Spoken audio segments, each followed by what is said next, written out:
Okay, so I think just to start this off is I think it's important for you guys to understand, why is this important to you? Why is it important to you to put time and energy into this effort? And so I'm going to have you guys kind of answer these questions. So what role does your church play in the life of a college student? So whoever wants to take a stab at that one, what role does your church play in the life of a college student? Our church, I can probably say this for every church in Nacogdoches, but they just feed us. Yes. Very involved in cooking meals for us and stuff, which seems simple, but it's so helpful and brings a lot of students to come to things more if there's food, and so. Absolutely. Yeah, Holly Springs is actually known in the community for good food. So they do cook really great meals. Okay, going just to the next one, what benefits does the college student receive from their involvement in the church body? So what benefit do you feel like college students receive from their involvement in the church body? I think just shepherding, just with ignorant college student, it's where do I turn to grow and to learn is the church. Yeah. Yeah, it's good. Kind of piggybacking off that of we ask students who are man, I want to be a wife and a mother. How can I prepare myself well to do that? Or I want to be a missionary. How can I connect with missionaries who have a successful church plant or have success wherever God is sending them? Yeah, it's good. It's good. Okay, last one. How does the congregation benefit from the life of a college student? How does the congregation, I think a church that's blessed to be a place where they get to receive college students year after year is they get this rich benefit of having all these young people who are desiring to increase in knowledge and then have the mobility to go anywhere in the world. So you have this benefit of having our culture, our society, this country, and just Western civilization has created this entire system where the youngest young professionals in our society get to train in this crucible for 4 years and before they're sent out into their careers. And the church gets the benefit by harnessing those 4 years to fill them with the Lord's will for their life, so that they are purposefully directed when they come into our group. They spin around there for a couple of years, and then we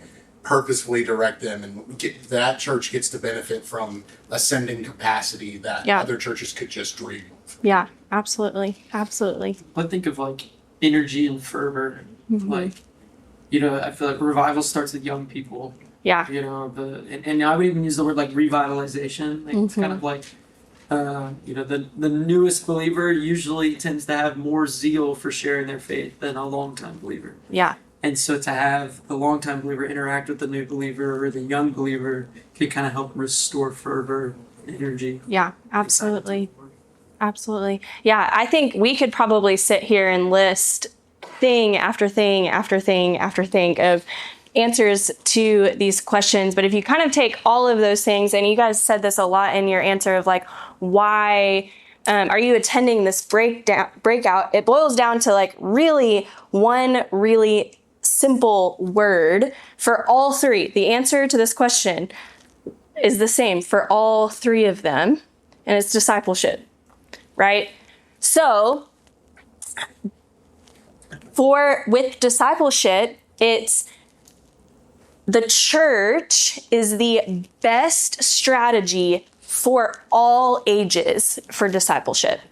The church is not age specific, but the church needs all ages. And so the 2-year-old, right, needs the training from the older adult. But the older adult, as they're teaching the 2-year-old, is also learning, is also being discipled. The 60-year-old is still maturing in Christ as they're depositing their wisdom and their story into the younger generation. And so it's like discipleship, the best strategy for discipleship is the church for all ages.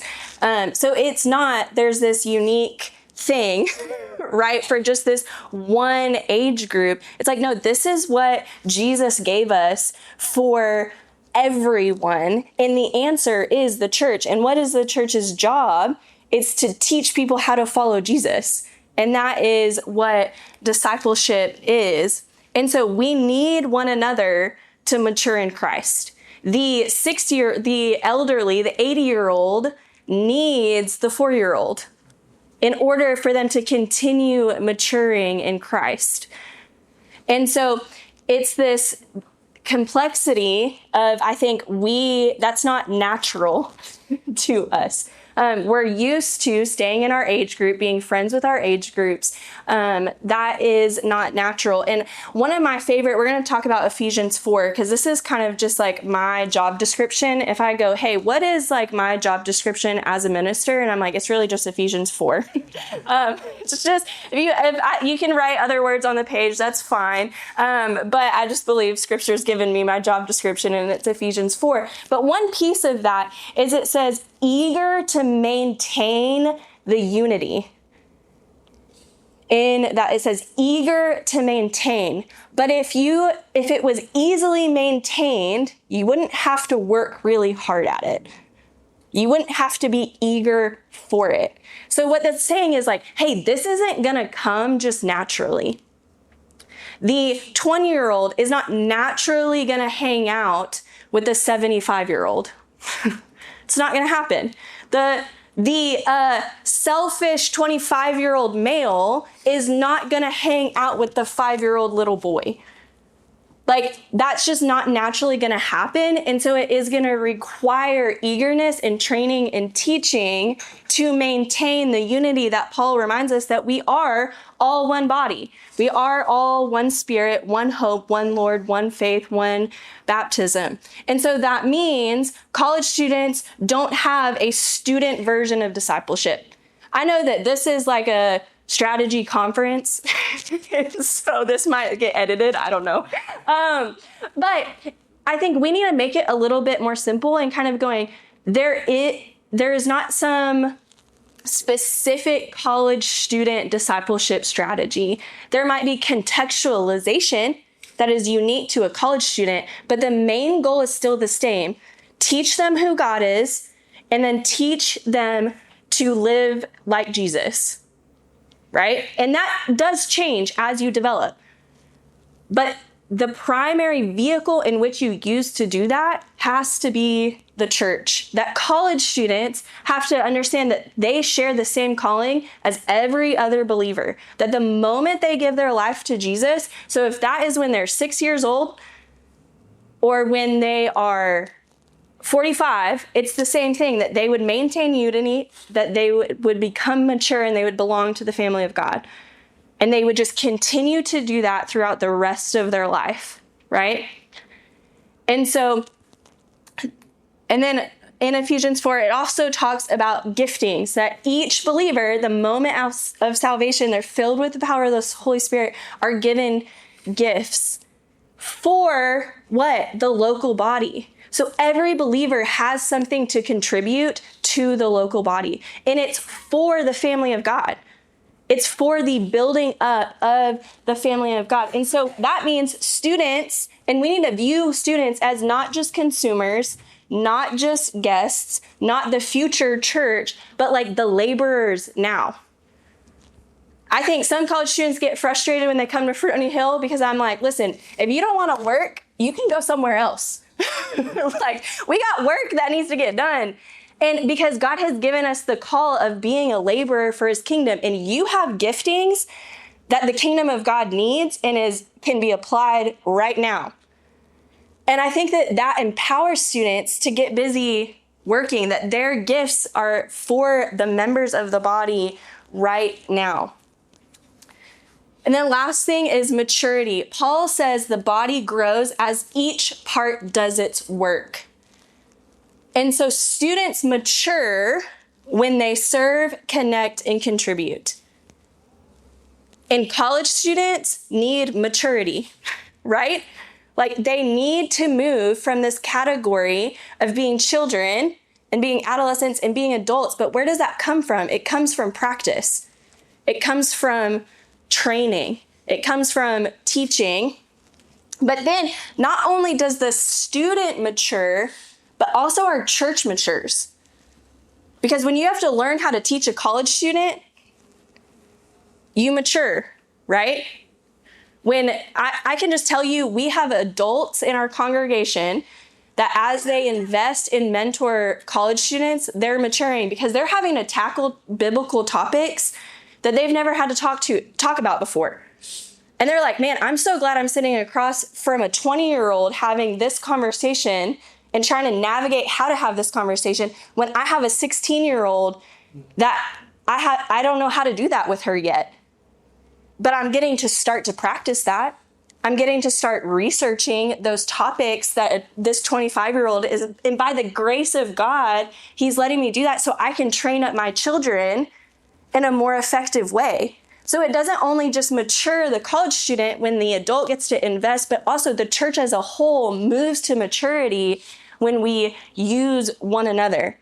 And that's what Paul's talking about, is like when we unite, we deepen our relationship with God and strengthen the relationships with one another, it brings about maturity. Okay, so that's kind of just like theology, like that's the theological part, and I'm gonna now go into like the nuts and bolts of just like some common barriers. These are common barriers that we have kind of had to navigate through, and also common barriers that other church leaders that I've kind of talked through have walked through. And the first one is like college ministries often operate as their own ecosystem. The next one is like there's lack of vision and clear pathways for college students. And then leadership development. There's not a whole lot of leadership development in the things that they're asked to do. And then there's not a whole lot of helpful advocacy within staff for students, for college students. Staff, sometimes senior leadership is just thankful they have a college ministry, and that's about enough for them. And then the next part is just implementation. We're busy doing a lot of things, and so this sometimes can be hard to implement. So we're going to tackle just each one of these things as we go through. So first of all, your own ecosystem. And I think a lot of times we unintentionally communicate you belong to us, but not to them. So I'll tell you one way that we accidentally communicated this in our ministry for several years, and we're still combating it. Like it's ingrained really deep. But our college ministry is called Revive. Okay, and everywhere you'd go, we have a pretty large on-campus presence. A lot of students know who we are, but on our t-shirts and on our merch, we didn't put like Fredonia Hill Baptist Church anywhere. And so most of SFA just thinks Revive is this like standalone college ministry, not connected to the church. And so we were like, wait a second, they don't know that we're a part of Fredonia Hill. And then college students will be attenders at Fredonia Hill and then approach our table and be like, oh, I go to your church. That's crazy. And I'm like, we didn't even know we had a college ministry. Or we'll have people that come to Revive events, right, our home groups, and not even know that they're a part of a local body. And it's simply just like our communication. Like it was just simply, we didn't realize how we were unintentionally communicating. And so we've had to start going, okay, when we print stuff, when we table, when we do all of that, are we also communicating that we're the college ministry of Fredonia Hill? And those two things going together. And so This happens though through our event. We have our own rhythms, we have our own identities, and we have our own culture. That's kind of what I say when we have our own ecosystem. And so these are just some things I want to say. That's not necessarily bad. So I'm not saying you should throw all of those things out. We still have our college ministry is still named Revive. It's still branded that way. But you need to think through, does your ecosystem complement your church body? They should not be in competition with one another. They should complement one another. They should build off of one another. And so do they do that? Do your events complement what your church is trying to accomplish? Does your rhythms complement what your church is trying to do? And so I'm going to give you just kind of some examples on this, because I think that this is probably honestly one of the largest barriers that we face. But one of our own events is kind of going, are you mindful and strategic of the church calendar? So I'll just tell you, this is just for college leaders. You need to think through your church's calendar. Look at it and go and think through, okay, how does the life of a college student play into this church calendar? And then how can I strategically organize my events that help my college students participate in the life of the local church? So one of the big things for us has been like membership classes and baptism Sundays. Where are they on the church calendar? Are they in a place that it's easy for college students to participate in them? Like if you have a baptism Sunday the 1st of August and you don't have another one until January, you're not going to be baptizing any college students until January, right? Or if you have one the last month of May, guess what? Whoever's planning your worship services aren't thinking about college students when they're planning their calendar, or whoever's planning your membership classes. If you do those things, they need to complement one another, but you have to think far out in advance enough to catch those things, to kind of go, okay, what does that look like? So be mindful and strategic of the calendar. And then your own rhythms. So what is your lead pastors communicating from the stage of expectation? So if the lead pastor is giving a challenge, if they're giving a specific direction for the church, if they are giving anything along that, or whatever the communication is, you should be mirroring that communication within your college ministry.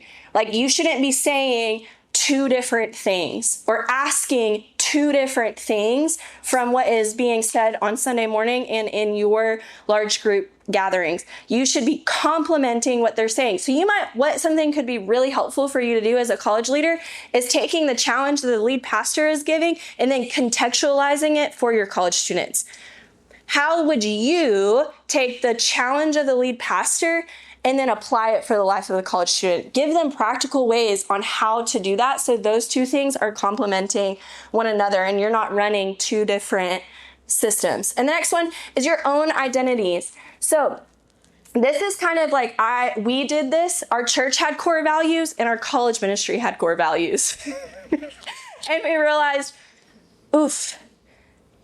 that probably that doesn't complement one another, and that realizing our identities, the things that we are saying are important to us, should match our church body. They should match, but should be contextualized to the college student. What that looks like, thinking like Jesus, living like Jesus, going like Jesus, will look different for the 80-year-old than it does the 20-year-old. Same thing of it will look different for the 10-year-old, but the identity of those spaces and the things that are being communicated are the same. And then the last thing is your culture. And I'll just say, culture follows leadership. And so college student, does your church culture, it won't look the same as your college ministry, because college students are their own. They don't interpret culture the same way. They're not listening to the same thing. Culture around them, bigger picture, is different than what the 40-year-old. So I'm not saying when I say culture, they should feel the same, because like they don't. And don't try to make them, because that is a losing battle. And the diversity is actually really good, but more asking the question of what makes your church special? Like, what about your church is special? And then going, is the thing that makes like our church special the same thing that makes our college ministry special? Like when you tear away the aesthetic, when you tear away the like topics you're gonna cover or whatever, is at the heart the same things? Is the culture and the things that you find meaning around the same? Because when they are the same, that college student can step into a ministry, full, like a adult ministry, and still kind of go, oh, like the same things that we value over here are being valued here. This like older lady loves and cares about the same thing that we love and care about over here. If that's a culture of welcome, if that's a culture of biblical literacy, like whatever that is, it's like they move together a lot more fluid. And I would say this needs to take place not just in college ministry, but it's also kids ministry. It's a big, like, if you are having to jump cultures every time you go to a new space, it's altering. It's like, that's why there's a ton of fall off of like the big place where people die off is from student ministry to college ministry, because they feel like totally different worlds. And kind of going, okay, but if the culture stays the same, it won't feel like you're just being transplanted to different worlds. Does that make sense? Okay. Before we go to the next one, I just feel like it would be helpful to kind of say, do you guys have any questions on this specific barrier? I think, yeah, I think so. I think it's a question. That's okay. So Give me a statement. Even today, we discussed, like, in our college ministry, we want to create a culture of prayer. It doesn't necessarily exist in our church. Mm-hmm. And so it's like, okay, the goal is to get our college students praying, and our church will see that and want to follow. Yeah. Do you think like that's like is that good? Is that, or should we?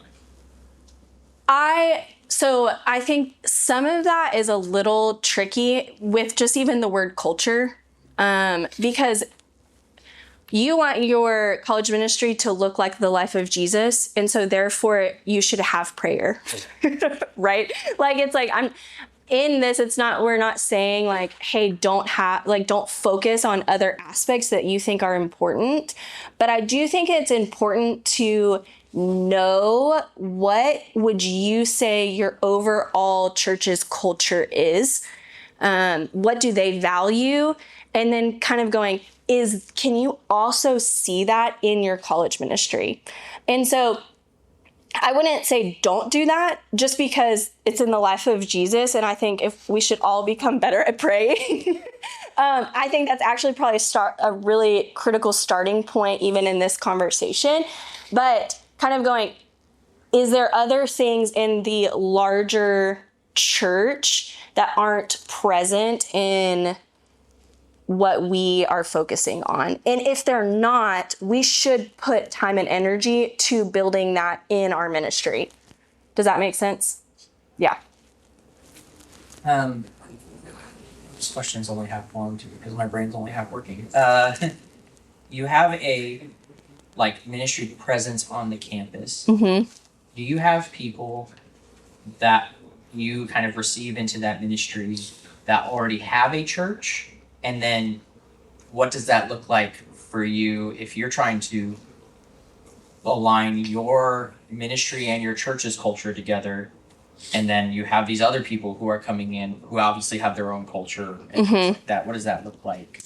So I would say we have a large on-campus presence, but most of our gathering spaces are more like Fredonia Hill specific, or are in the homes of church members. And so once they move kind of like off of campus, and that's like a tabling presence or a large event, they're pretty quickly brought into one of those two spaces. So we don't really have a ton of that issue, like where we have people that are participating but aren't really. We have more people that are participating in like our small group that haven't quite yet come to our church.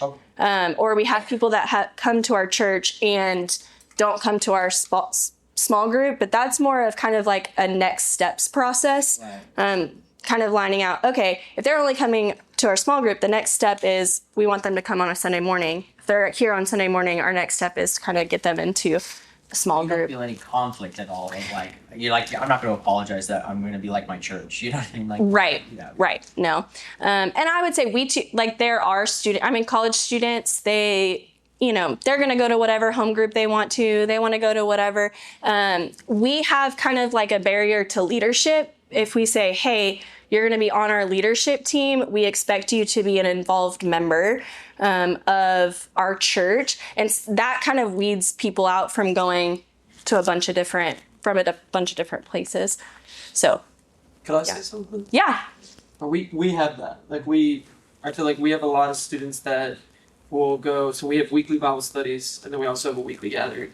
And we have students that go to our weekly Bible studies that go to a different church. Mm-hmm. We also have students that come to our weekly gathering that go to a different church.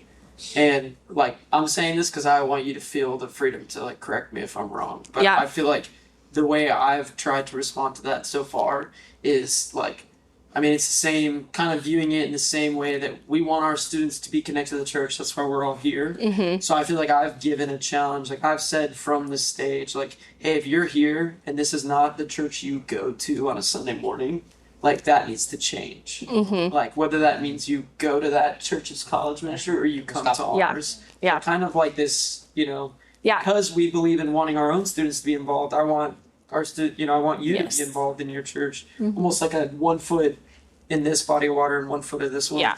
You're not swimming in either one. Yeah. Kind of thing. So that's kind of how we've wrestled through it. I don't know. Yeah, I would say similarly. When we run into, if students have multiple commitments in one place, I normally tell them go invest all there. Give them all your hours, all your energy, get to work. You don't have to give us some, or come all here.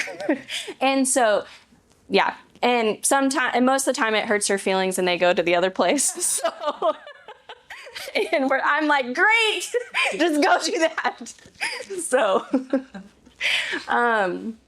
yeah. Okay. Good questions. Any other questions on this barrier?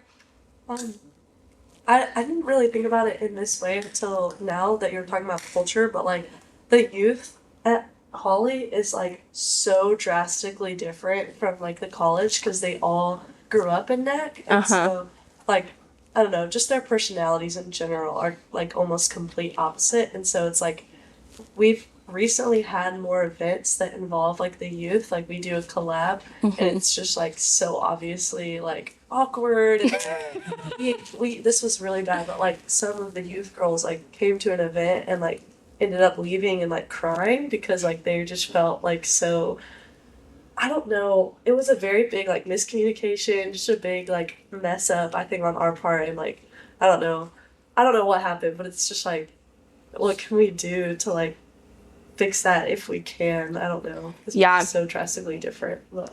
Yeah, honestly, I would say I don't know how much you can kind of do in your role, but it's the collaboration between those two leaders.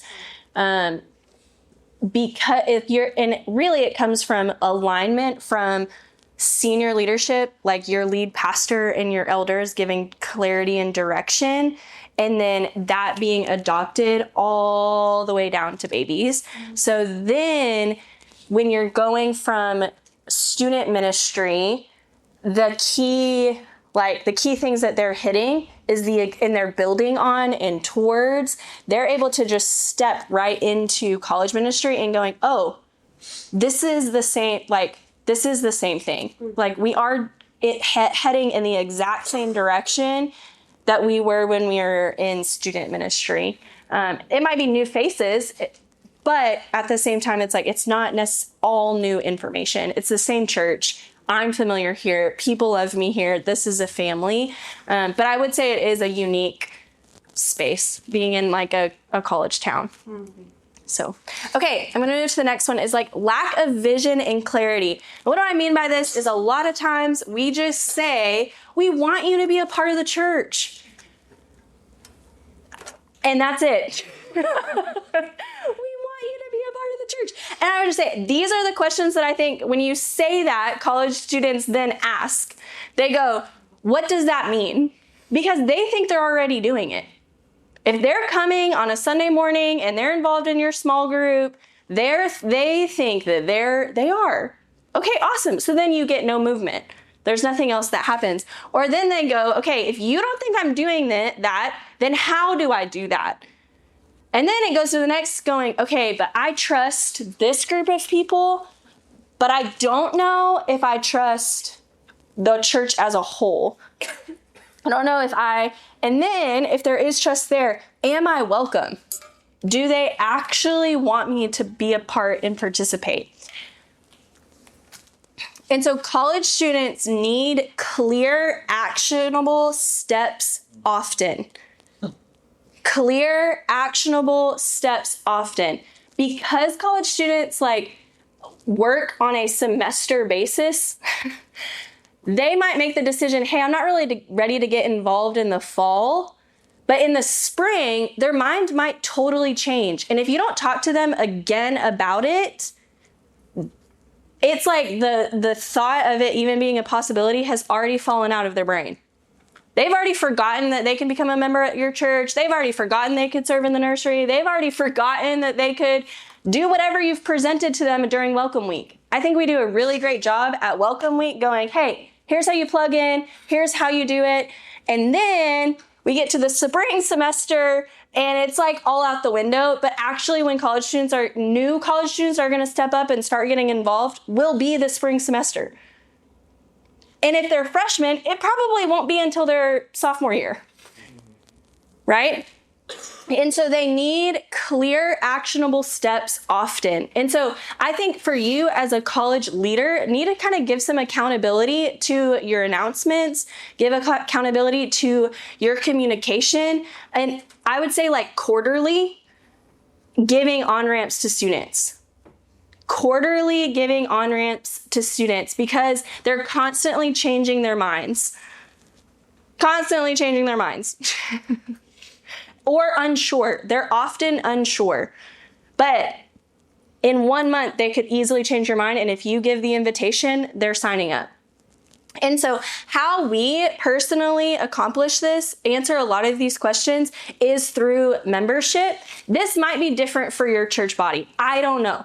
But I just wanted to give you like a way that we answer these questions is through membership. I'm like, even if you're only here for a semester and you want to become a member at Fredonia Hill, go through the membership process.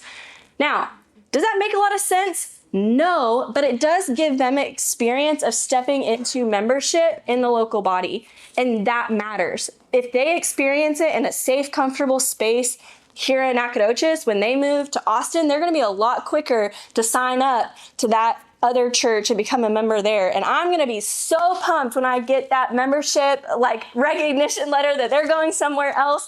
I'm going to be celebrating that because it means they're getting plugged in somewhere else. But also it goes, when you go, hey, Ansel, what do you mean by becoming a member?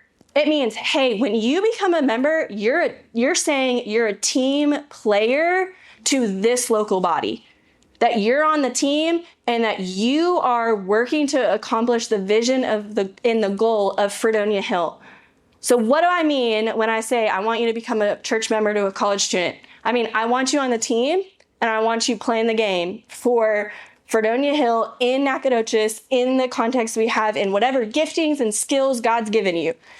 So that's what I mean when I say that. And then how do I do that? Super easy. Go to the membership class and let the membership process walk you through it. And in that membership process, it's going to show you and it's going to teach you, and you're going to be exposed to the church as a whole. And can I trust these people? It also exposes in a large way, this is what we believe and why we believe it.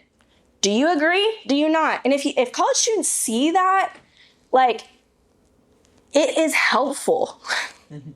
It might be a boring class, but they are not, like, they're not going to easily give churches trust. And if you can give them more information and they get exposed to the wider church and what we believe, they're a lot easier. And then if the answer to the question, am I welcome? And you saying to them, your work matters, your giftings matter here, it immediately brings belonging. And guess what? It takes a lot of work off the college leaders because most of the time that falls into somebody else's world, right? And so, but why I say could be different is like, I don't know what your membership process is. I don't know what that holds for your church. And that might be different than what I just explained. But I do think every church kind of needs to go, how are we answering these questions? When the college students here, we want to be a part of your church, they're asking, what does that mean? And how do I do it? Can I trust these people? And am I actually welcome in the church? Okay. Oh, any questions in that barrier? Yes. So I'm like with you 100% on this. This is just a personal question for you. Yeah. I've had these conversations with our students, and the most frequent response is some form of, I'm in college, this is just for a time, so why be a member for a year, 2 years, or whatever, because my real home church is back wherever. Yeah. How do you, like, I get that kickback all the time. Yeah. And I share the same feelings you do, where it's like, I don't care if you're here for 6 weeks. Like, right. If you're here, like, well, 6 weeks might be short, but right. I was like, I don't care if you're here for a semester, you know, like, find where you're at, so be where your feet are. And how do you push back against that pushback? Well, I really think it boils down to like theology of church, like what they believe church is. And so I kind of ask them, well, where are you living right now? Like, where are you living? And most of the time they're like, well, I'm from yada yada, but I'm living, in my dorm room. And I'm like, exactly. And so like, what church do you attend most regularly? And then they're like, well, I live in Nacogdoches and I come to Fredonia Hill. And it's like, okay, great. Are you going to be able to drive back to your home church on a Wednesday night and serve? And they're like, no. And it's like, okay, exactly. So your church home is Fredonia Hill. Yeah. And that's typically how I push back on that. Yeah. I think the only time that I let off the gas in that is like when it will cause like any parental tension. I kind of am like, okay, do what your parents are saying. It's not worth an argument. Like, it's not a baptism conversation. This isn't a hill we really have to die on. But that is kind of how we navigate that. And most of the time, they're pretty receptive to it. Yeah. So, yeah. Anything else? Any other question here? I would just say my only other is like, don't say we want you to be a part of the church, and don't give them a step next. So give them clarity for that. Okay, the next thing is leadership development. So I think I could probably spend a whole nother breakout on this because this is my soapbox of advocacy for college students. Just in the church world, is college students are often expected to be 35 years old. Like when they start serving somewhere, other staff are like, they expect them to like be on time all the time, never back out last minute, know how to like execute a Sunday school lesson. And here's the deal. College students are 18 and they might be gifted, but they are not experienced. Like they might be gifted, but they don't have life skills. They just don't have them. And so it means that they have to be taught. And so what does that look like for you as the staff leader is not just leadership development for your students, but leadership development for staff. I would go to our kids minister and I'd be like, okay, awesome. How can college students be involved in kids ministry? And oftentimes they're like, I really don't want college students. And I was like, why? Like, and they're like, well, I I need volunteers and I need dependable volunteers. I need people that know how to solve problems and handle a 5-year-old with ADD. And I'm like, okay, you're asking for a job description that college students can't fulfill.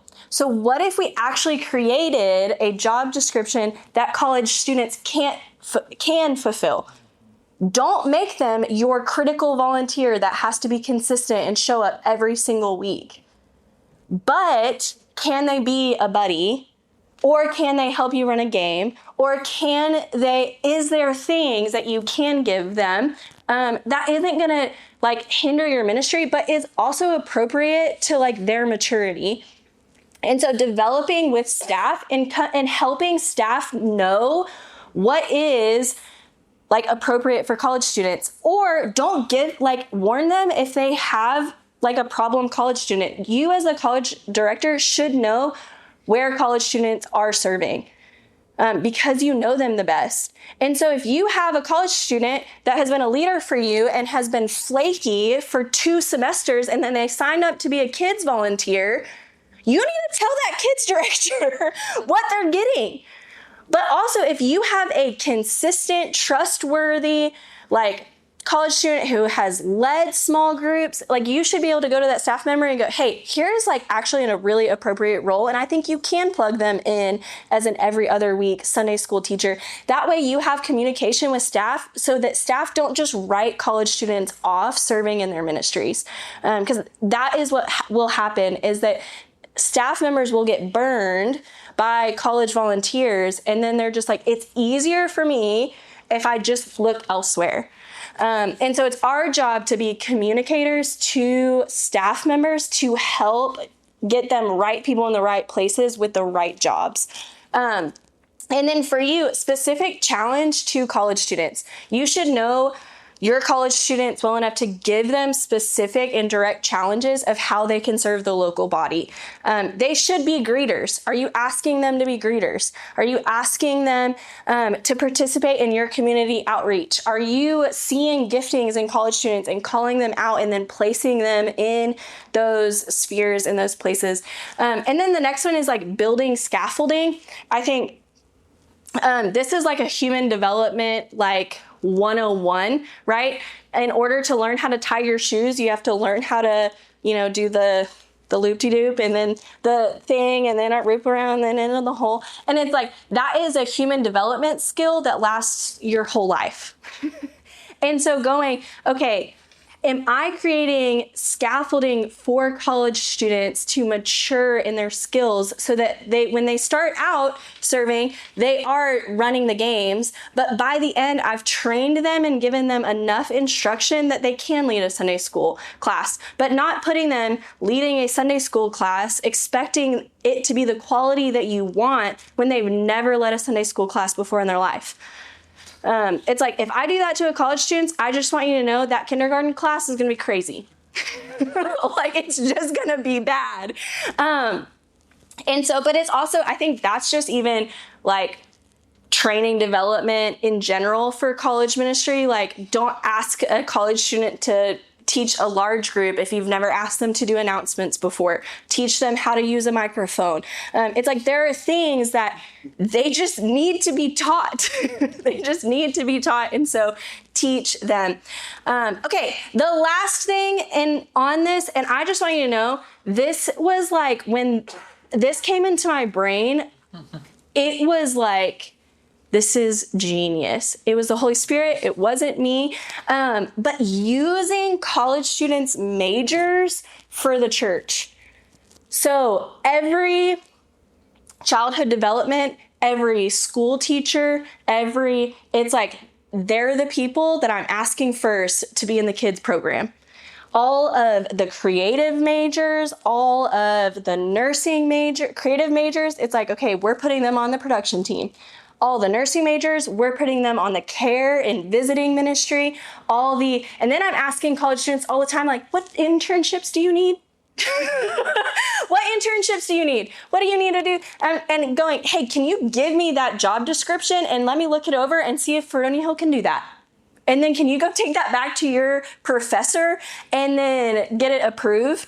And then it's all of a sudden, they're beginning to think of, I have real skills, real giftings that I get to practice that builds up the life of the church. And then we get like laborers that build up the church in that same way.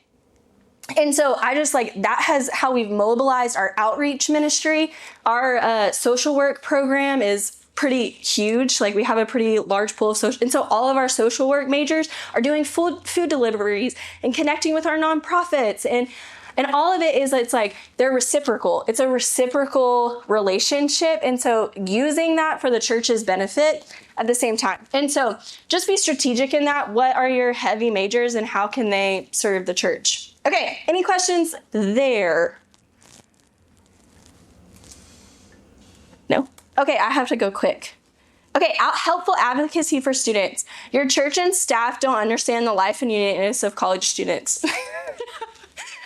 You probably feel that and know that. Be educated on what that is. Like, know what is unique about your students. Like, you need to know, this is simple, win finals, win dead week.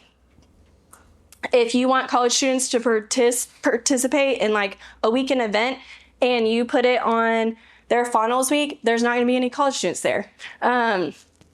So be educated on that. And then communicate that to the staff. And then as a college leader, consider the bigger picture. I think a lot of times when college ministers go to their senior leadership team, they're just like full force, passionate college ministry. We should like get rid of the rest of the church and do only this. Everybody go here. It's the best thing on the planet.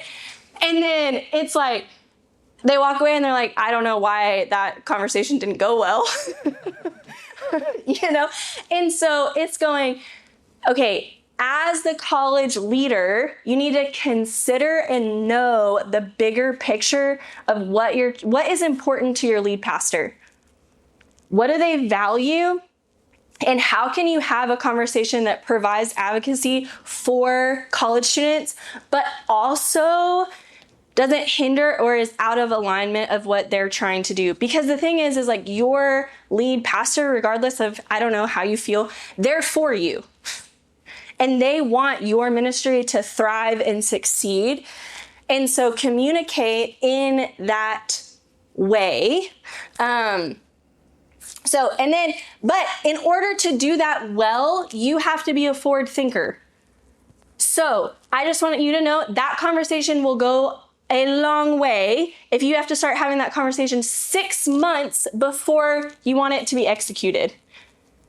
If you do it 1 month or a week or 2 weeks prior, it has nothing to do with what you're saying or how you're presenting it. It has everything to do with the timeline.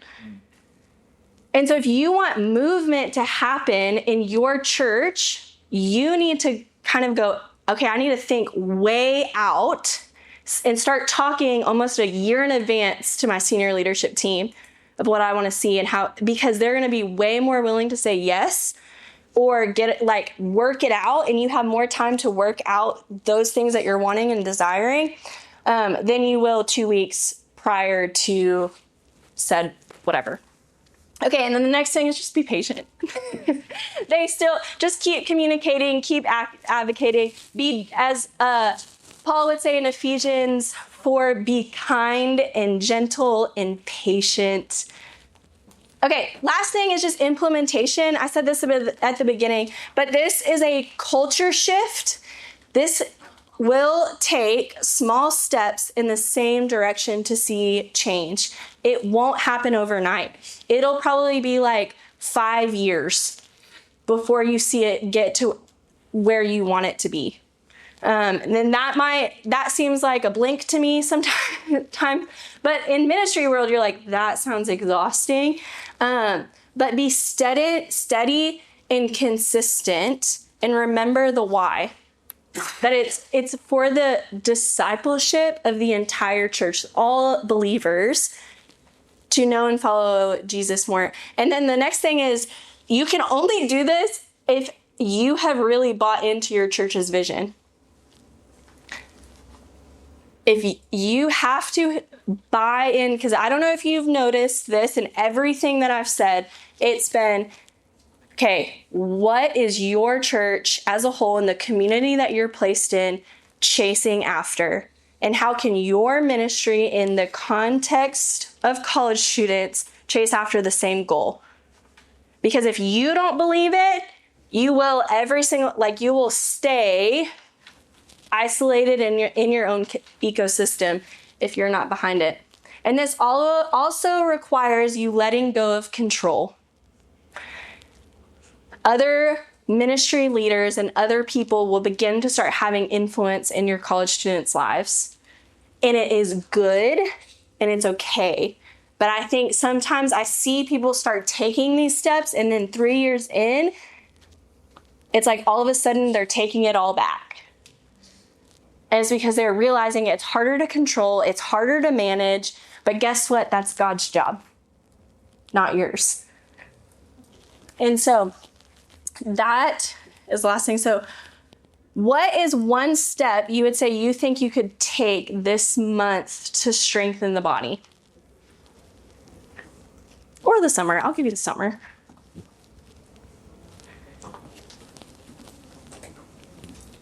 You're asking? Yeah. Not rhetorical. I thought it was reflective. Yeah, not reflective. I will give you the freedom that you can change your mind. I feel like our thing is we're trying to work with the women's ministry and men's ministry to develop discipleship systems. Yeah. Like if a student reached out, like, I want to get discipled by an older woman in the church. It's like, great, here you go. Here's the method to pursue that. Yeah. But doing that in like a partnership way versus like, having Emery partner with our women's minister instead of just like go to the women's minister. It's like, okay, fix this. Yeah. That's awesome. That'd be great. In our last collab group, my ministry team got really excitedly put down. We need to rework our vision frame with some people. But now I'm thinking that there needs to be another piece within that. Like if we're going to be reworking our vision frame, I don't want it to be compartmentalized from our church's vision. And really, I'm now wondering like how much my staff even knows if they could list what our church's vision is right now. I don't think they could. Yeah. And that's not any decry on them. I think Right. that's more on me. Yeah. And so I now want to, it's like call my senior pastor as I walk out of this room and schedule a time to sit down with him and maybe even the elders. Yeah. And see if they would be willing to sit down with my team and do our vision framework with them, so that the church is involved in this process, and the heart for the college students that's embodied in our senior pastor and the elders and the leadership of our church can be a part of the conversation as we are revisiting this stuff and evaluating everything you do. So good. It will be challenging, Yeah. but it will be worth it in the long run. That's good. The last thing I just want to encourage you with is college students don't need a ministry to belong to. They need a body to grow with. They need a church body to grow with. Okay, so before we close, I'll just give one more opportunity for questions. If you have any specific questions that maybe wasn't touched on over here. I am not on staff at my church. Yeah. The way it works for us is I technically run an independent organization, but I submit myself to my church leadership. So I have somebody on staff that has accountability with me and things like that. Yeah. Do you have any advice for me on how that interaction might play? Like I don't have a direct boss necessarily. Right. In my church, I operate independently, but also I want my ministry to flow easily into the church that I want I want my students to go to my church because I know my church, and so and I love my church. You know? Right. It's not a knock on other churches. I just love mine, and I love mine, and I really want to grow mine. So, do you have any advice for me on this? Yeah. I mean, I don't have a whole lot of expertise in that. I would say I've been predominantly a church leader, within the church. And so there's probably a lot smarter people to answer that question But I think I would say as invitation goes a long way. And then I think just even having conversations with that leadership of asking like what they want the partnership to look like. What do they want the partnership to be? What do they envision? I think even asking, letting them not just be like, yeah, I'm a church member here, but giving them enough insight that they can help lead and direct their ministry, your ministry with you. Like, where are your blind spots? Where could you grow as a leader? How could you better support the work that is happening here? So letting them lead you just kind of in that way, I think would be really good. Okay, well, let me pray for you guys. It's been a joy. I appreciate it so much.